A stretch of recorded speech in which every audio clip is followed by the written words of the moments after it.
Hey, how's it going, everybody? This is GC Performance here, back with another video. And today I have for you guys my actual review on the Specialized Aethos.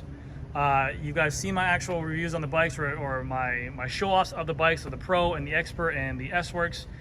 This is my actual me riding this bike because of the fact that I wanted to try it out, because of the fact that every single video I've done, I haven't experienced it, and in the comment section and even in my head, I fall victim to it too. I just see the price tag of $12,500, $7,400, $5,200 of these bikes, and I'm like, well, what's all this hype about? Is it just a weight? Because even people in my comment section are saying, well, the Giant TCR has a bike like this. My rim brake bike is lighter than this. So I really want to see how this bike felt, how it performed, and my final view and my final thoughts on this bike will be at the end of the videos. But starting off, this is the Aethos Pro. It's a size 56, and it's with the with the Ultegra Di2, and that's the Nova OSPW right there on the derailleur. But yeah, Ultegra Di2. It comes with the Alpinist CL wheels, size 56. You have the Alpinist seat posts on there as well, carbon fiber, and then you have in the front right here I'm using a new one of those things, a gimbal, because you guys always complain about me walking, and I don't know how to use it. And then the Revol S-Works carbon fiber bar. So first impressions off the bat of this bike is that it is very, very smooth and very comfortable. I can't stress that enough.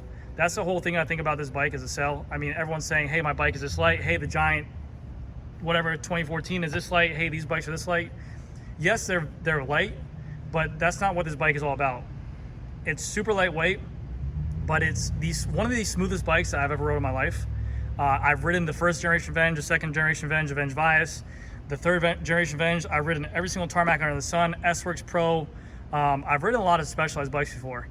This bike has handled and been like the smoothest riding bike out of all of them. It's smoothed and comfortable to the point where it felt like an old Roubaix SL4, where it's like kind of like, you know, just really reacts comfortably to your body, and like they say, like a beautiful ride. But it's efficient and stiff and quick enough as like an aero bike. Like when you step on it, it doesn't feel loose, it doesn't feel like noodly. Even a customer of mine who has a Venge and who ordered a Tarmac SL7, he said he bought this bike, and when he rode it, that it didn't feel noodly like the SL5 did to him when he sprinted on it or when he climbed with it. This bike holds its lateral stiffness very well. When you stand up on it or you put down power to the pedals, it just reacts very quickly. And when you are up to speed, because it's so light, there's very little rolling resistance. Again, the aero bikes, I'm a huge fan. I love the look of them. I'm a Venge guy all the way. I like the Tarmac SL7. But the Venge, I will say, when on those longer rides, running that high tire pressure, your body, you do feel it. You get beat up. Yes, you get that stiffness, that lateral stiffness of the bike, but you feel it vertically. The vertical compliancy of it, what I mean by that is the bumps you feel going up the bike like that into your body. You do notice that for longer rides. I mean, granted, you can put tubeless tires, 28 mils on there. There's so many different options to do now. But on this bike, it just felt super easy to maintain speed at that top end speed. I'm talking about rides. I've done like 60, 70 miles on it, and I've done a group ride with it. But I'm talking about when you're at the like 22 to 26 mile an hour speed and you're holding that speed in there, it's effortless. And I think that that it points to its weight. Because of the fact that it's so lightweight, it's able to maintain that speed and carry the speed. Whereas the aero benefit that you were lacking there, the lightweight makes up for it. So, but it just felt like a bike should feel, like back in the day, like how they used to feel, with the 27.2 seat posts, with the normal rounded tubes, the non-aero seat post right here, the non-aero seat stays. It just looks like a traditional bike. So it really is how a bike should feel, in my personal opinion. And I think they did a really good job on it. I can't knock anything about it. I'm not even gonna lie, I was hating on this bike extremely. I love the look of a Venge. I love the look of a Tarmac. I love the look of an aero road bike. I love the look of a more aggressive bike. But they really did hit the nail on the head with this bike.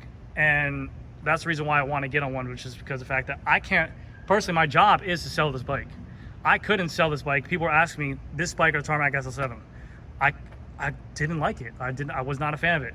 Now, after riding it, I have to say to every single rider, but my older riders, my people who aren't looking to race, who aren't looking to have UCI legal races on there, or crit races or nothing like that, or or who are just looking to enjoy the ride more than maybe getting a top of line.